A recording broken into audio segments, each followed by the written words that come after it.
స్పందన చూస్తా ఉంటే ఎన్నికల ముందే ఖాయమైపోయింది గెలుపు. అయితే టెక్నికల్ గా ఎన్నికలు జరగాలి కాబట్టి ఎన్నికలు జరుగుతాయి. కానీ అట్లని చెప్పి ఇంట్లో పడుకుంటే దుర్మార్గుడు రావణాసురుడు. దేవుడు కూడా తప్పలేదు తమ్ముళ్ళు, రాముడికి కూడా తప్పలేదు కష్టాలు. అవునా కాదా అని అడుగుతున్నా. సిద్ధమా రావణాసురుడి వదకని అడుగుతున్నా. ఎందుకంటున్నానంటే మనసు పెట్టి ఆలోచించండి అందరూ కూడా. ప్రతి ఒక్క విషయం మీలో ఒక అవగాహన రావాలి. మీలో చైతన్యం తేవడానికే నేను వచ్చా. మీ యొక్క ఆలోచన విధానాన్ని ఎందుకు వైఎస్ఆర్ కాంగ్రెస్ పార్టీకి ఓటేయకూడదు, ఓటేస్తే ఏమవుతుందో ఆలోచించే విధంగా చెప్పడానికే నేను ఇక్కడికి వచ్చా. ఇతను ఒక పని చేశాడు. ఒకసారి పాత రోజులు గుర్తుపెట్టుకోండి. తండ్రి ముఖ్యమంత్రిగా ఉంటే తండ్రిని అడ్డం పెట్టుకొని 43,000 కోట్ల రూపాయలు దోచేసిన వ్యక్తి. నేను చెప్పింది కాదు, సిబిఐ ఈడీ చెప్పే పరిస్థితికి వచ్చారు. అలాంటి వ్యక్తి జగన్మోహన్ రెడ్డి. అవునా కాదా అని మిమ్మల్ని అడుగుతున్నా. ఇంత రోజుకుంటే మనిషిలో మార్పు వచ్చిందా అని అడుగుతున్నా. ఊరు తిరిగాడు, మీకు ముద్దులు పెట్టాడు, తల నిమిరాడు, మీరు ఐసుమారిగా కరిగిపోయారు, అన్ని ఓట్లు వేశారు. వేస్తానే నిజ స్వరూపం బయటపడింది. అవునా కాదా అని అడుగుతున్నా. అతను ఒక సైకో. అతనికి ఒకటే ఆలోచన, అడుక్కుంటాడు, కాళ్ళు పట్టుకుంటాడు, ఆ తర్వాత కాళ్ళు లాగేస్తాడు. అదే జరిగింది ఇప్పటి వరకు. అవునా కాదా ఆలోచించండి.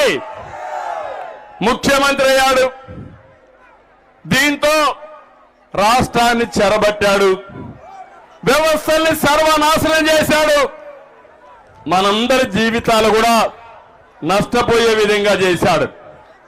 ఒకటి కాదు, ల్యాండ్, శాండ్, వైను, మైను ఏది దొరికినా వదిలిపెట్టడం లేదు ఈ భూమకాసురుడు. అతను అన్నం తినడం మానేశాడు. ఉదయమే అల్పాహారం ఇసుక, మధ్యాహ్నం భోజనం మైన్స్, రాత్రి మీరు చూస్తే ఏంటి జే బ్రాండ్ మద్యం, అది డిన్నర్ ఈయనకి. ఇంకొక పక్క చూస్తే ఈరోజు ఒక్క ఎగ్జాంపుల్ చెప్తున్నా. ఇప్పుడే ఎడితే నాకు స్వాగతం పలికారు గ్రనైట్ పారిశ్రామికవేత్తలు. వాళ్ళ బాధలు నాకు చెప్పారు. ఈ నియోజకవర్గంలో కప్పం కట్టని గ్రనైట్ యజమానుల పైన కేసులు పెట్టారు. అవునా కాదా అని మనం అడుగుతున్నా. పరిస్థితి ఎంతవరకు వచ్చిందంటే మైనింగ్ అధికారులు రౌడీల మారిగా కారం పొడి తీసుకొని ఈ పోలీసులు పెట్టుకొని మైనింగ్ ఆపరేషన్ దగ్గరికి పోయి బీభత్సాన్ని సృష్టించారు. ఇదేమని అడిగారు. అడిగితే మాకే అడ్డం చెప్తారని కేసులు పెట్టే పరిస్థితికి వచ్చారు. ఇక్కడే సాంబశివరావు గారు ఉన్నారు. పాపం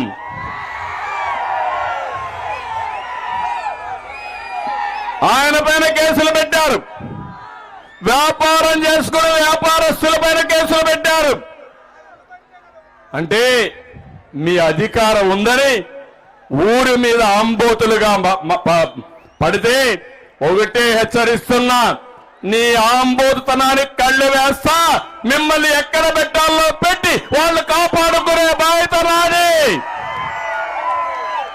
ఇక్కడే సాంబశివరావు గారే పేరాక గొట్టిపాట రవికుమార్ గారు ఉన్నారు. ఇక్కడిని ఎప్పటి నుంచో గ్రనైట్ వ్యాపారం చేస్తాడు.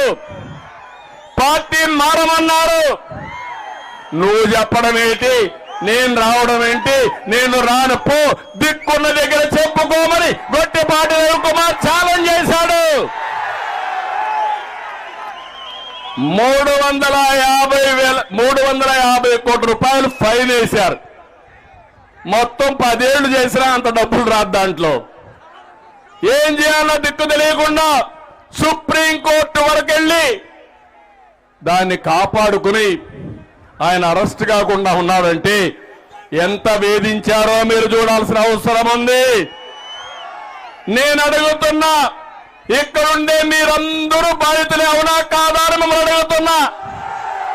నేను బాధితుడినే, పవన్ కళ్యాణ్ బాధితుడే, మా ఆడబిడ్డలు బాధితులే, అందరం బాధితులమే ఈ యొక్క దుర్మార్గమైన నేరస్తుల పాలనలో.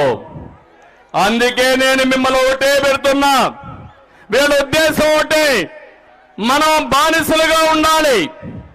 వీళ్ళ దోపిడీకి అడ్డం వచ్చినా, వీళ్ళు చేసే తప్పన్నా మన మీద దాడులు చేస్తున్నారు. ఒకటే హామీ ఇస్తున్నా, మిమ్మల్ని కాపాడడానికి, ఈ రాష్ట్రాన్ని కాపాడుకోవడానికి, భవిష్యత్ తరాల భవిష్యత్తును కాపాడడానికి మేము ముందుంటాం. ఆశీర్వదించమని మనస్ఫూర్తిగా అందరికీ విజ్ఞప్తి చేస్తున్నా. ఇది మా పోరాటం కాదు. నేను ఒక్క విషయం మిమ్మల్ని అడుగుతున్నా, బటన్ నొక్కతానంటారు, గొప్పగా చెప్తా ఉండండి, నేను బటన్ నొక్కుతున్నానని. నేను అడుగుతున్నా ఒక విషయం,